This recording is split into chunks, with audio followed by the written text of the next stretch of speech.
Welcome to the Rising Entrepreneurs Podcast, where we feature top founders and entrepreneurs and their journey. Now, let's get started with the show. Dr. Jeremy Weiss here, co-host of the Rising Entrepreneurs Podcast, where we feature inspirational entrepreneurs and leaders in EO also, Chris. So I always, before I formally introduce Chris of Trainual, you can check him out at trainual.com. Some other episodes people can check out of the podcast. So I had Creating Heart-Centered Experiences with Joey Goon. This actually relates to Chris's past business. Joey goes around, he does a lot of the EO events. So I met him at one of the big EO event, Central Region events, and he was running all of the video crew stuff. And so just an awesome guy. And so I had him on the podcast. I had Delegate, Elevate, and Transform, Unlocking EOS with Kevin Hundle. Speaking of, Gino Wickman was also on the podcast of Traction, if people have heard of EOS and Traction. I had Boost Your Sales Team's Productivity with Robert Hartline. He's CEO of Callproof. He's in EO Nashville, and he built up a chain of cell phone stores, Chris, to like $100 million business, then sold it. And then he also had, because he wasn't busy enough, a separate SaaS company called Callproof. So those are all interesting interviews. Check them out on Rising Entrepreneurs podcast. And this episode is brought to you by Rise 25. At Rise 25, we help businesses give to and connect to their dream relationships and partnerships. We do this in two ways. One, we're an easy button for a company to launch and run a podcast. We do the strategy, accountability, and the full execution. Number two, we're also an easy button for a company's gifting. So we make gifting and staying top of mind for clients, partners, prospects, and even staff simple, easy, and it's important to us for it to be affordable. You just give us a list of your people. We do everything else and, curate the gifts, and everything has your logo on it and everything like that. So, Chris, we kind of call ourselves the magic elves that run in the background that make it stress-free for a company to build amazing relationships. And for me, I found no better way over the past 15 years to profile the people and companies I admire on the podcast and send them sweet treats in the mail. So you can go to rise25.com or email us at support@rise25.com. I'm super excited about today's interview, not just because he's good at Papa Shop, but because Chris Ronzio is the founder and CEO of Trainual. Trainual is a platform which transforms how businesses onboard, train, and scale their teams. Okay. He's a lifelong entrepreneur, and he helps leaders document and delegate effectively. He's also the best-selling author of the business book, the Business Playbook, How to Document and Delegate What You Do So Your Company Can Grow Beyond You. So big shout out to Mike Cato, who introduced us, who runs MAP. So Chris, thanks for joining me. Thanks for having me. You talked to some cool people. I feel honored to be here. You're cool too. Hold up the book for a second. Talk about, you're busy enough. Why'd you write the book? So I actually started writing the book before founding Trainual. I was working one-on-one with a lot of entrepreneurs behind the scenes in their business and kind of picking apart their operations. And I saw everyone has this formula for who they are, what they do, and how they do it in their business. And you'd package together your brand, your products, your services, your stories, your policies, your processes, your people, and all of this became like your company's guide, your manual, your playbook. And so I started working on this book, and then I thought, let me push the software out there. Let me focus on that. And I waited until we had a few thousand companies in the tool to validate what are people actually putting in their playbook, and then circled back and said, okay, let me make the playbook for how to document and grow your business. What is everything you should probably write down? And that was the project. Talk about, early on, we'll get to I have questions about the video crew days. That seems like a really hard business because there's so many logistics involved. And I think you had, 300 or so projects or videographers like running around doing different events, and you eventually sold it. But then you started doing consulting, and you're like, okay, how do I make this super sticky? And let's build a SaaS for the consulting business. And initially, it didn't get exactly the traction that you wanted. Can you talk about the early days of Trainual with your consulting business? Yeah, so I had sold my video company, and we can dive more into that later, but I had sold the video company. I was consulting for entrepreneurs. I started this little newsletter, and I was putting out tips on how to make your business more efficient. And then I had this idea for Trainual, and the more I thought about it and the more I started to build it out, I thought, okay, this is a gold mine. Like, I've got all these people paying me big checks to do the services in their business. Of course, if I have a $99 product, I'm going to sell it hundreds or thousands of times, like a no-brainer. And so I built this whole marketing sequence, and I put together these videos, and I read books on how to do a big product launch, and I blasted it out to my newsletter list and said, guess what? I'm a software mogul. I have this like software tool. Everybody's going to want it. And it was like crickets. I had 3 friends that agreed to buy me my tool, like a lifetime deal for the tool. And at that time, I just realized like If only they maybe, had Product Hunt at the time, you would have sold a yeah, lot more. But those exactly. lifetime deals are killer, right? Whoever's on it, Yeah, they still have got it. a great deal. They still have it. So I sold 3, and then I thought, I guess I should just go back to consulting. And so Trainual was just kind of on the shelf, and it became something that I gave to every consulting client I worked with, and they would get it for free for 6 months, and then they would start paying for it if they wanted after that. And little by little, we built up a few dozen companies, and that was kind of my R&D. Talk about what was the feedback you were getting early on that helped shape what we see now with Trainwell. And then, by the way, if people are listening to the audio, I'm going to pull up the site just so people can see that as well. But what was the feedback you were getting that helped shape it? The feedback was that they wanted the accountability of like, I hire people, I tell them things, but I don't get any validation that they've read it, that they've seen it. I might send a Google Doc, I might send an email, but I didn't have that feedback loop. And so early on, the thing we added was just that ability for someone to acknowledge something, and it saves the time and date stamp, and you've got a basic report that yes, they did see the thing that you want them to see, because it's hard to hold people accountable. It's hard to manage people if it's on you, if you didn't articulate it or explain it correctly. But if you can close that loop and say, yes, here's where I showed you, here's when I showed you, here's when you acknowledged it, you can be a better manager. And so that was one of the first things. After that, it was, how do I bundle together training by someone's position in the business? Like, I have a different set of things that I want our sales reps to know, and a different set for our receptionist, and a different set for my assistant. And so bundling and roles was one of the early things. And then it And you was, could see this here. If you go to product, you can kind of probably see like, here's the roles and responsibilities piece. yeah, Yeah. it's still in there. And then it was, beyond just static kind of text, how do I make this more interactive? And so how do we embed videos and make little knowledge checks? And so those first couple years were really iterative. It was just getting feedback from my consulting clients, making the tool a little bit better, 1 year at a time, and then got to a place where we decided to try to relaunch it. And that was in 2018. I know that initially you kind of bootstrapped it and invested like $10,000 in getting it running. What were some of Yeah. the key roles you had to put in place when you relaunched it and you started having customers on it? When I relaunched it 2018, so I had the little consulting firm. We had a few people in our consulting firm that just kept supporting the customers. And then me and my assistant or project manager, chief of staff, kind of like do it all sort of person. She was the first one that filled every seat as soon as it was, brand new. It was like she was the first customer support person. She was the first salesperson doing demos. She was the person that issued refunds. She was the person updating the blog posts. After that, my brother actually moved out to Arizona, where I am, for a couple months, and he took on a marketing role to create videos and testimonials and case studies and a sales deck and all those collateral type things that we didn't have. And after a couple months, it was only meant to be just a project.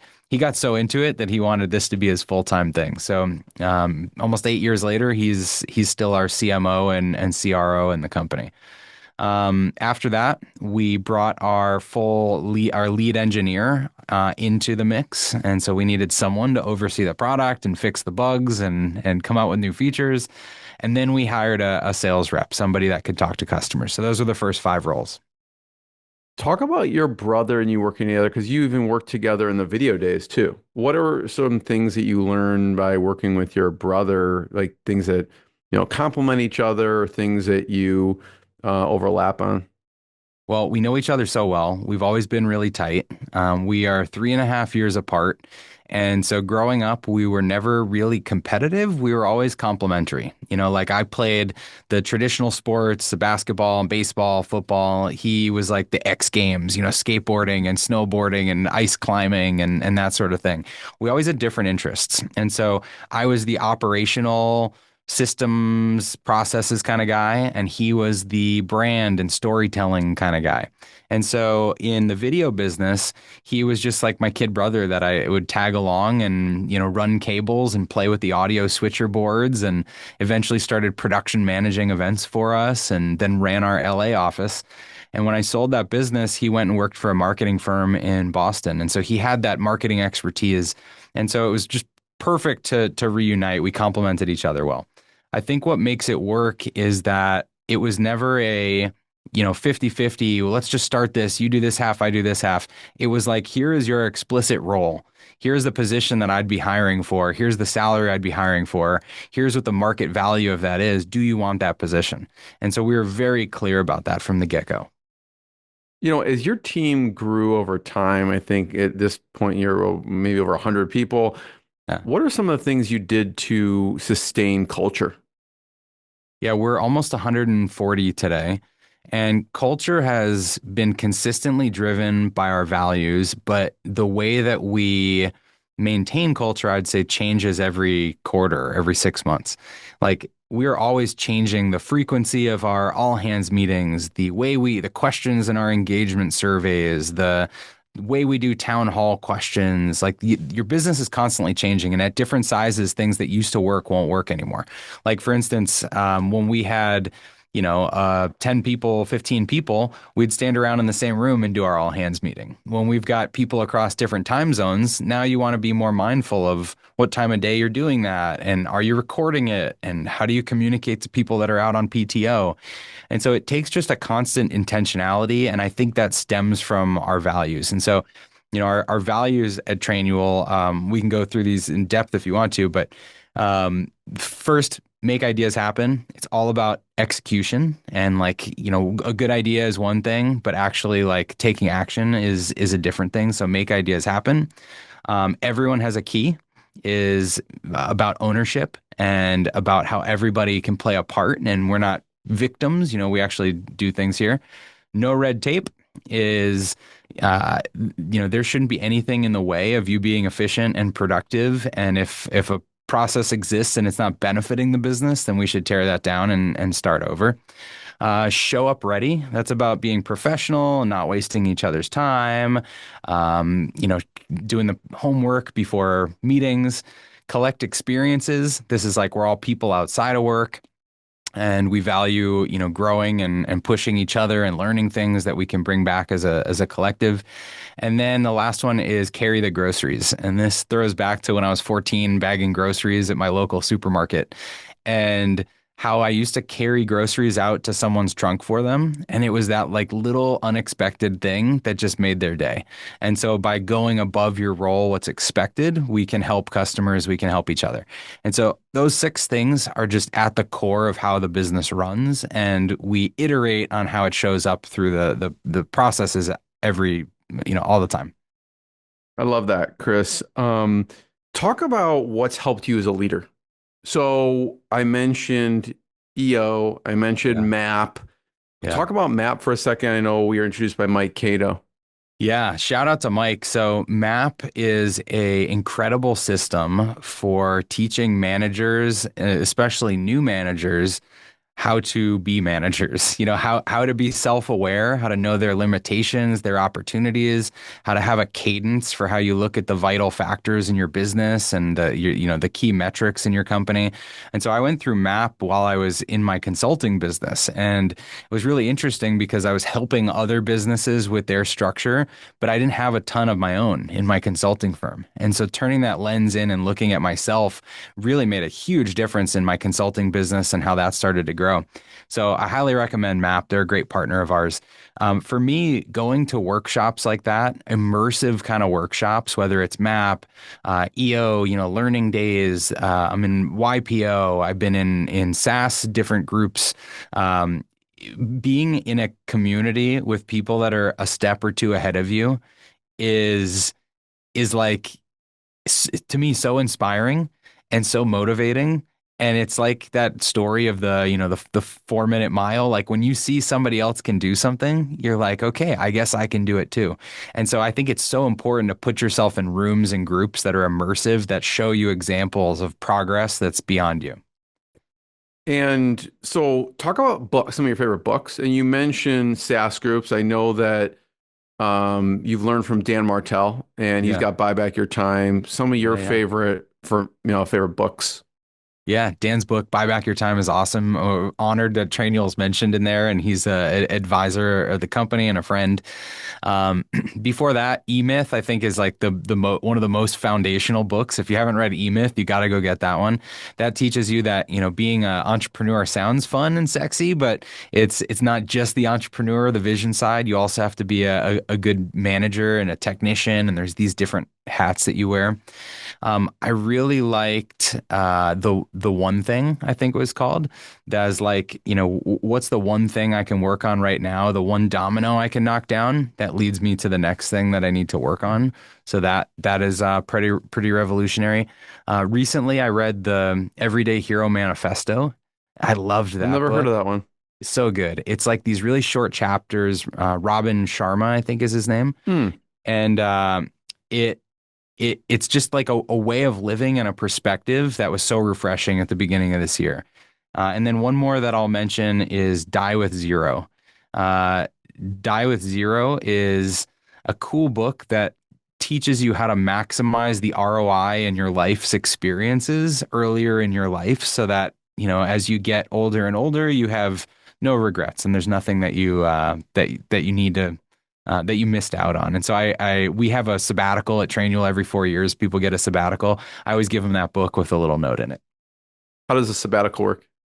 It's so everyone gets 4 weeks of PTO, just as a starting point. In your sabbatical, you get a couple extra weeks. And you can bundle together a month to take off a month at a time. And so people will disconnect for a month and travel somewhere, and if they rolled over any other time, it could be a little longer than that. And so it's just a good time to recharge. Love it. Yeah, I'll check that one out, the Everyday Hero Manifesto. And for people listening, we did a Michael Gerber of the E-Myth on one of the podcasts, Inspired Insider, and also one of the authors of The One Thing, Jay Papasan, on. It's a fantastic book as well. I'd love to talk about partnerships and how you think about partnerships and the importance of partnerships, and maybe you mentioned MAP as a partner, some of the cool partners that you have.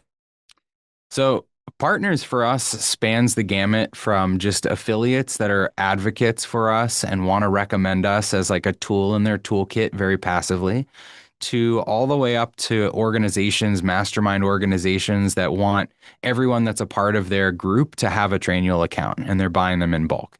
Sometimes they're partnerships, sometimes they're event sponsorships, sometimes they're super complementary offerings. Like we have, sales acceleration kind of programs where people are hiring a group of consultants to map out their sales plan, and they will recommend Trainual because you need somewhere to put your sales training and your sales plan. We have communities like MAP where, they are working with new managers that are coming through and doing their workshop. And then you need a system to make sure that that sticks and that everything that you learned is reinforced and proliferates through the rest of the organization. And so partners for us are, all these adjacencies in the business, whether it's a community, a related service that to our buyer, or just a complementary software. Everybody that we work with is just trying to make your business run better, and it's inspiring to just be connected to so many people that want everybody's business to run better. How is AI, Chris, impacted your business? Oh Or how man. do you see it impacting businesses? How hasn't it? I joke that, Trainual has an A and an I in the middle of it. And so AI's been in Trainual all along. It was like it's a Trojan horse or something. You hear all these headlines about how AI is like taking jobs, AI is replacing jobs. And my whole approach to this is that AI is like putting on the Iron Man suit and it gives you superpowers. And you as a person can be more productive. And so as companies, we should have an expectation that we can produce more revenue, we can be more productive with the workforce that we have. If you're trying to eliminate your workforce, that's a massive scarcity mindset. That means that, you're artificially putting a ceiling on your business at your current level and saying like, let me reduce costs to just maintain the ceiling of my business. And the way I think businesses should approach this is how do I arm every employee with these superpowers so that we can go 5x or 10x the size of our business and our impact and our revenue and our profits. And so Trainual relates to AI because AI is all about how you use the tool. It's all about, are you good at prompting? Are you resourceful? Are you thinking about what is the best way to get this done? And the people that are going to be good at AI are the same people that were good at delegating or having assistants or having virtual assistants 5 years ago or 10 years ago. If you know how to delegate and you're resourceful, then it doesn't matter what the technology is. You're going to leverage the technology that's available. And AI is just a new form of leverage for all of us. If you put your SaaS hat on for a second, I'm wondering what mistakes you have seen. You've been in different groups and you obviously experienced this personally.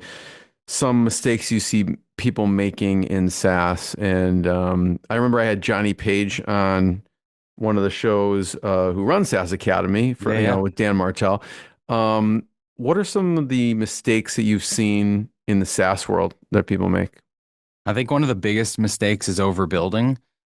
You mentioned how, we got started for $10,000, and beyond that initial investment, we didn't put much more into it for a few years. We took that feedback and planned for version 2.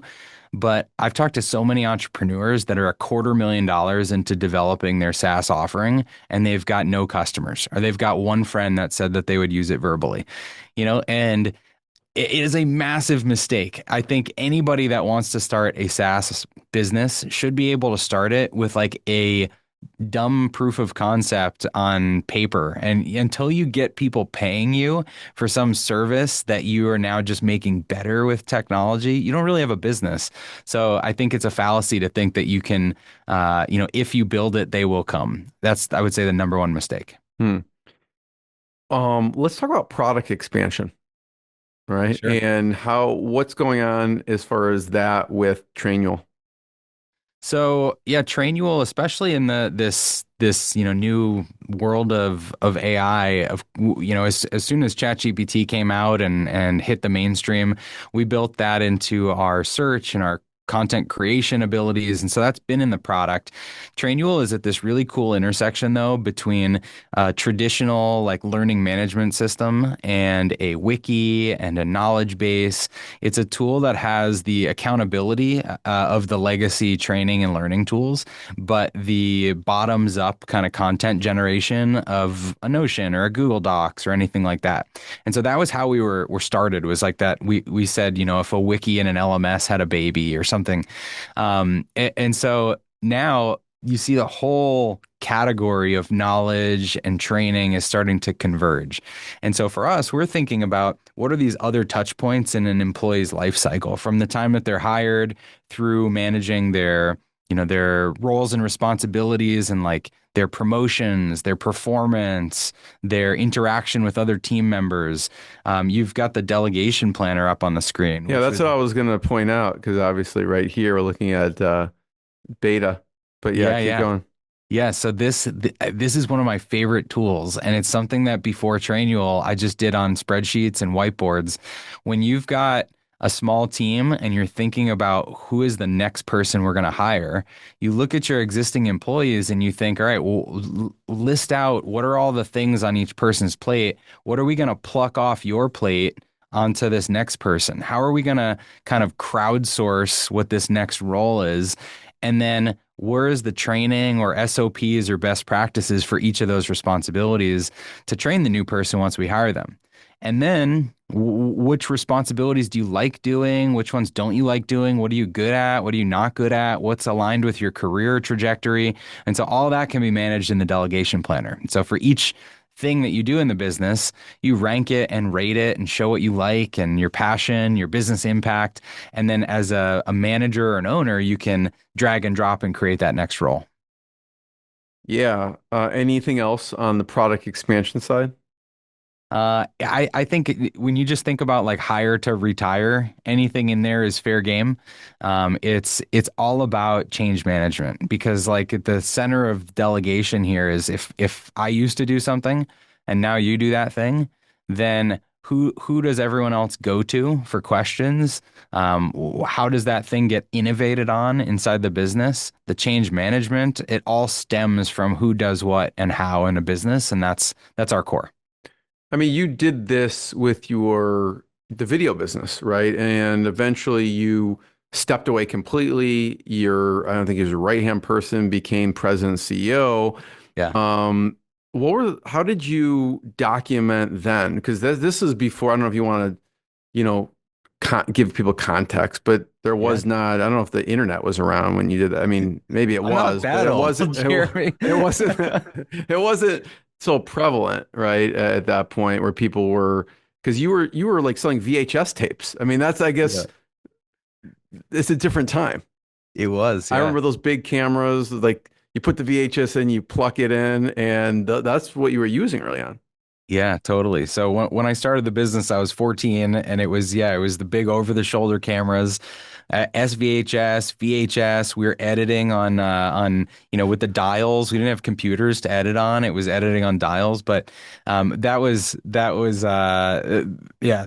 crazy. So as the business evolved, over the next decade, it went from that to live on demand streaming. And so the technology was changing so quickly that we were buying new cameras and new editing equipment every 6 months. We had, like you mentioned, over 300 camera operators and production managers. We're doing events in all 50 states. We had 3 offices across the country. And so we were documenting back then on a password protected WordPress site that we set up, which had it had like different pages for all the different roles in the business with embedded YouTube videos for how to do certain things and the instructions. And what it was missing was the accountability piece. Like people would look at it, we'd give them the login. We had email templates that would go out with all the login instructions.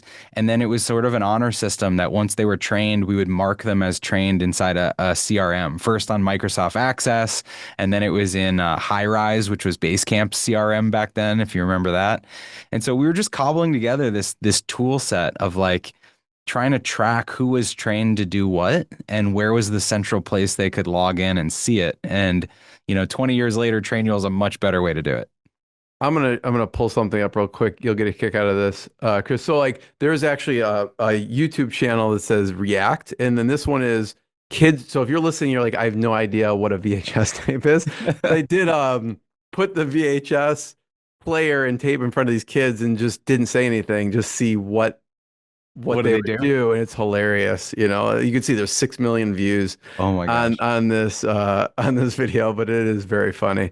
Have you seen the question where you ask a kid to like pretend they're on the phone and they hold it up like the equivalent of a smartphone and you ask, someone over a certain age to pretend you're on the phone and they do the thing with the pinky and the thumb and it's like They have one with like an old school like rotary dial phone and like on this channel and had the kids be like, what do you do? How do you make a call? They're like, I have no That's idea. so funny. Yeah. So it's very funny. Talk about selling a company, right? At that point, what did you learn from selling that company, the video company that obviously then you went on to consulting and then software? Yeah, the biggest thing I learned was that You have to understand what's valuable inside the company. And for the most part, we're a service company that was just doing this low margin video production work for sporting events all around the country. And so we did have recurring revenue in the form of these events were repeatable and they were happening every year. And so for us, what was valuable was our contracts that we had with the sports organizations. It was our crew and like this whole database and network of crew that could go to different events.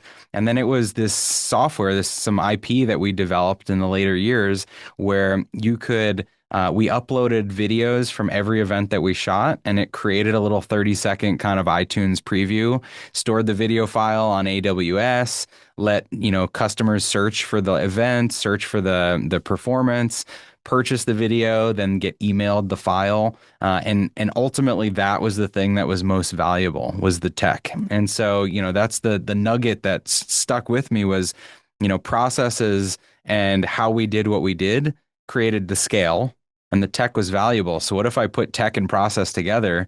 That's Trainual. That's what I'm surprised about when I look at, I'm thinking, what if I were to predict Chris's trajectory after selling the video company, I would have thought he would have created like a like a Wistia type like video company, but not so much. I did have a video, a failed company in between. I'm happy to tell that story. Go ahead. So I went from my production business to, I had this big idea that video producers around the world would want to monetize their own videos. And so I created eventvideo.com, which was a platform where anybody could shoot videos, upload them, set the price, and it would mimic the system that we had. And what I hadn't anticipated is that I was competing with all of these video producers in their different cities. And because they saw me as the owner, they did not want to put their productions on the platform because they thought we would steal their productions.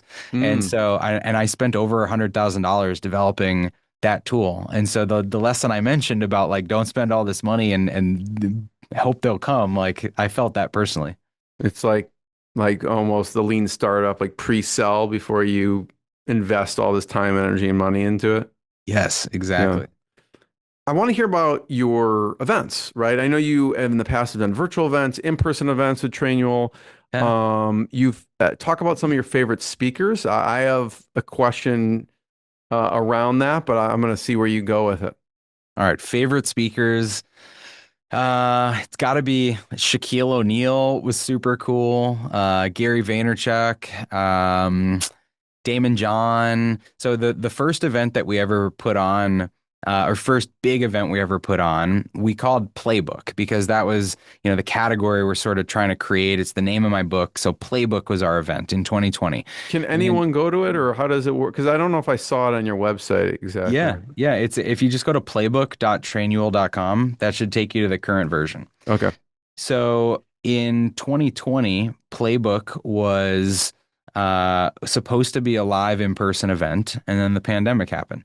And so we pivoted to make it a free online event. We booked Damon John as the keynote speaker from Shark Tank. And in anticipation of Damon John, one of our values, show up ready, was to communicate with him, tell him who we are, tell him what to expect at the event. So my brother and I shot a video. We sent it to him and his team because we weren't going to get to talk backstage. And his team loved it. And so he comes on. I interview him. I show him this picture from when I'm 12 wearing a FUBU jersey, rapping at my school talent show. He's dying laughing. Really? I have to see this. Yeah. He's dying laughing. We built a great relationship. He ended up investing in the business and becoming a partner in the business. And so that was our first ever event. Since then, we did Playbook year after year, built it up to 5,000-6,000 people coming virtually. And then last year, we did our first in-person event here in Phoenix. And it's been just an incredible way to get a community together of customers, of people building businesses, of speakers. And so highly recommend events for anyone that hasn't done it. What made you decide to do it originally? I remember I was talking to the founder of Infusionsoft. Now it's Keep. I think maybe with Clay. He's who made me do it. Oh, he did. Because like when he was in Chicago, when we had dinner, it was when he was like winding it down. And so, or they were going to move it into more of like just for partners. event as Hmm. opposed to everyone. So yeah, tell that story. What did he say to you? So I'm sure Clayt wouldn't mind me sharing this now. He's on our board. He's been an advisor of mine for 6 or 7 years. He's an incredible guy. Clayt Mask, Yeah. shout out to him. But uh, Icon was their event that they invited a ton of customers to, partners. They had a trade show floor. They had product announcements. And there is so much vibrance and excitement that comes from bringing all these like-minded people together that have the commonalities of a similar business or a similar set of tools. And so it was like this flywheel in the business for just creating momentum and referrals and partnerships and excitement about the product. And they did it for a few years. They at some point brought in different investors that thought differently about their cost structure. And so I think it was a financial decision to change how they did the event. But Clayt always said that he wishes they kept it going like they had. And so he was very instrumental in getting Playbook off the ground and to be the event that it is. I mean, it's a big undertaking, right? And if people are looking at this is Clayt's book, Conquer the Chaos, so you can check that out. He's built an amazing company. It's pretty remarkable what they did, for Yeah. sure. Yeah, he's a great guy. So Shaq, there's a funny story about the Shaq interview specifically. Okay, you're into basketball. You have Shaquille O'Neal. This is a live one, right? Like, so Yeah, Shaquille yeah. O'Neal's on stage with you, right? Yeah. Well, and no, this was live online. Oh, live Well, online. Okay. yeah. Yeah. So he was at his house, he was on his couch or something. And so the funny story here is all of our cameras were hardwired up to internet and everything. And they're shooting this thing. I'm on this stage with all this background. Shaq is on this camera across from me, or this screen across from me. And all of my questions are on my iPad. And so my iPad is hooked up to the Wi-Fi as opposed to being hardwired. And so the Wi-Fi went down in the studio where we were shooting this as I was talking to Shaq. And so my question sheet just goes blank. This whole beautiful interview that I had prepared to talk to Shaq, and I end up asking him about like Shazam, the movie he was in, and like whatever I could come up with top of mind for Shaq. And so at one point, my brother, who's standing off to the side of the stage, realizes that I'm just struggling, and he comes on with his own list of questions and saved my saved the day. But it was funny. What did you learn from Shaq, or what did you most were you most curious about? He talked about the intentionality of wealth building, and one story that he taught that I thought has always stuck with me is when he started in the league. He had this veteran guy, this old NBA player, sit him down, and he had they were at a bar, and he took a napkin, and he took this napkin. He said, "Imagine this is your salary," and he tore it in half, and then he handed Shaq the half of it. And then he took the other half of the napkin and he tore it in half again. And he handed Shaq this little square, this little corner of the napkin. And he said, "This is how much of your salary you should survive on. And the rest of the napkin should be invested and put away so that you don't end up in the same position that I've seen so many other Hmm. people in." And, I now thought you were going to say the rest is taxes. You get this oh, small oh corner. yeah, yeah. There's probably a rip off for that too. Um, and Shaq now, if you Google it, I think He's his an net incredible worth business is, person. yeah, he has ownership in a dozen different companies, and dozens or maybe hundreds of locations of fitness places and car washes and fast food restaurants, and I think a net worth climbing toward $1 billion. Well, if your event's in Scottsdale, Arizona, count me in. Yes. Where do you usually have it? Is it local where your headquarters are, or It is. It is. You'll have to come next time. So we haven't released the dates for our next event. I think it'll be early next year, but yeah, it'll be in the Phoenix area. how do you choose speakers? I mean, you've had some incredible speakers, with Damon John. You had the CEO of the Phoenix Suns and Phoenix Mercury, Josh Bartelstein, and Yeah. and Shaq. How do you end up choosing speakers? Some of it's just personal interest. It's like who do I want to talk to or who's influenced me a lot in the last year or last couple years. Some of it is just connections through our partners and people that we're able to link up with. And then it's really just who's going to have the best stories and bring the most value to the audience. We had I mean, we yeah, had go ahead. Allie Webb from Dry Bar talking about how they scaled all the different locations. We had, Allison Felix, who's a Olympic runner that created a brand of shoes. She was so cool to listen to. We had, yeah, just authors. Dan Martell was there. We talked about him already. We've had other founders like the founders of Basecamp, which was so cool. Jason Fried. I mentioned having used their tools, 15, 20 years ago. So just we try to get a good mix. Yeah. I mean, when I think of SaaS, that's actually, I think of 37 Signals. I mean, obviously I'm here in Chicago, and so Yeah. they come up a lot for sure. Yeah, yeah. So where do we get a video of the rap from the talent show? So I had Greg Rollett on the podcast, and I found out that he used to rap, and he opened for Bone Thugs and Harmony, so he was like No way. legit. And so at the end, I sprung it on him. I'm like, you don't have to, but like, want let's do something right now. He was like, ah, no. But I found an old clip on the internet, and so on the interview, I clipped it on the back end of the interview. So if anyone watched the Greg Ollett interview, and the back end is him rapping. So No way. so I don't know. I don't know if it's out there on the universe, or maybe you don't want it out on the universe, but I wouldn't care. that'd be great. It was pre VHS. It was in the VHS phase, not the YouTube phase. And so I don't know that there's a video out there, but Listen, I'll send there's it a to picture. legacy.com. I mean, there's legacy.com. It will Bring it to convert the life. yeah, I'll pay for the VHS to convert to MP4 for sure. It was so the talent show.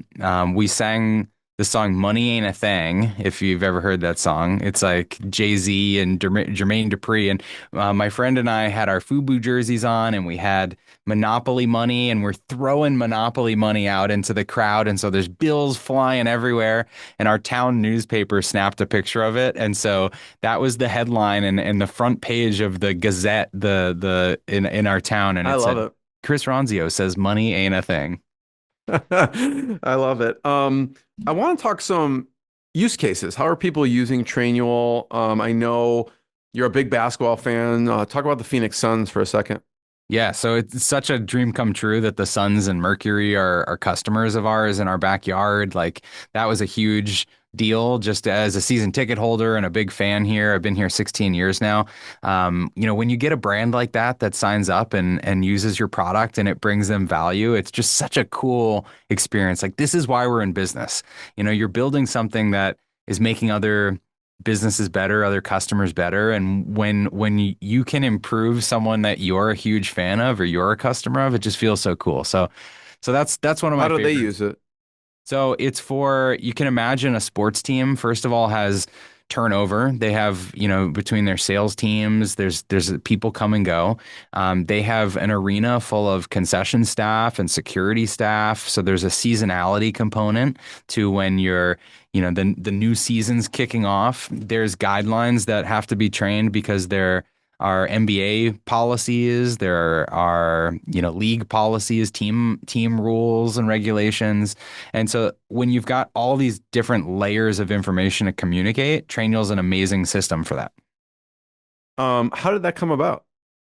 It was really from me just being in the stadium long enough to shake hands and get introduced to the right people.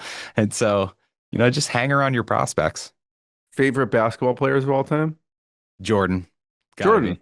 Even Oh yeah, even because you though grew up in Chicagoland. Yeah. So you were you there during the heyday of I the was. Bulls? I was there for every championship, and then I moved to Boston, and I was there for all the Celtics and Bruins and Red Sox and Patriots championships, and then I moved to Arizona. It's been a bit of a dry streak, so hoping to fix that.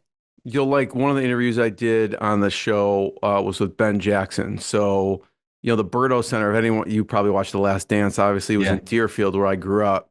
And I don't know why they put it in Deerfield, but so I grew up with Ben Jackson, who's Phil Jackson's son. And so I had him on. He runs writing salon in San Francisco. We talked about that. But of course, I'm like, Ben, you have to talk about some Michael Jordan stories, some Phil Jackson story, his dad. And so there's some cool behind the scenes stories on that show as well. I love that. Yeah. My coolest Jordan story is I was 4 years old. The Bulls were still not flying private. This is when the teams flew commercial. We were visiting my mom's family in New Jersey, and we took like a midnight flight back, and the Bulls happened to be on the flight that we were flying home on. Seriously?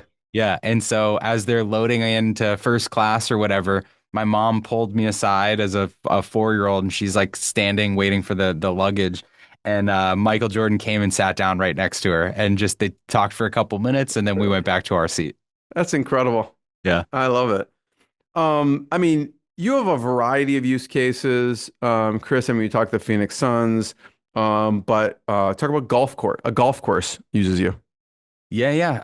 Awesome golf course here, one of the top ones in the country, Pine Canyon, and the whole Troon system.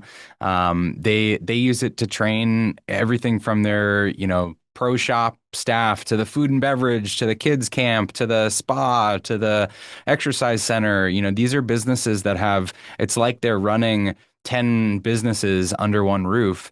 And you can imagine the training, the process, the difficulty when you lose somebody because they graduated from school and moved home. And so training and the repetition of training and the consistency of how things are done is paramount when you're in the hospitality business. But we have examples of customers across the world that are in, from a CPA firm to a retail shop to an HVAC or electrical contractor and roofing and car washes, people from in every country in the world that we're allowed to sell to. I think it's 196 countries at this point have Trainual users. Amazing. Chris, I have one last question before I ask it. I just want to point people to trainual.com to learn more. And if you've watched the video, you've been seeing us poke around the site. And if you have questions, go to the page. They have a lot of cool resources and everything on there. My last question, Chris, is mentors. It could be distant mentors. We talked about some books, but like mentors and some lessons you learned. I mean, you've mentioned a few on here, from Mike Cato to Dan Martell to Clayton Mask to Damon John. Any other mentors that have been influential throughout your business career? Yeah, Scott Fritz, who's another guy I met through the EO world. So he was like a trainer that came across every chapter and did learning days when I was just in the accelerator program, 15, 18 years ago, something like that. He worked with me on a monthly basis and taught me a ton about just how to scale and run a business. He had a PEO business with 160 employees and multi-state locations. And, I've been really lucky to be around people that have scaled to a bunch of locations. And that was always what I aspired to, was like, if I can run a business in one place, what stops me from copying and pasting that to other locations? Dave Berg, another guy I'll shout out, that runs a business called Redirect Health, really changing how healthcare is done, how businesses pay for the healthcare their employees need. Same thing, like opening up locations in all different states. Like, process matters. And if you can be successful once, why not over and over again? And so I've learned a lot from them. Love it. Chris, thank you. Everyone check out trainual.com. Also Chris's book. And also, if you're interested in the event, you can check out playbook.trainual.com as well. Chris, thanks so much. Thank you. See ya. Thanks for listening to the Rising Entrepreneurs Podcast. This episode is powered by Rise 25. Please subscribe and check out future episodes.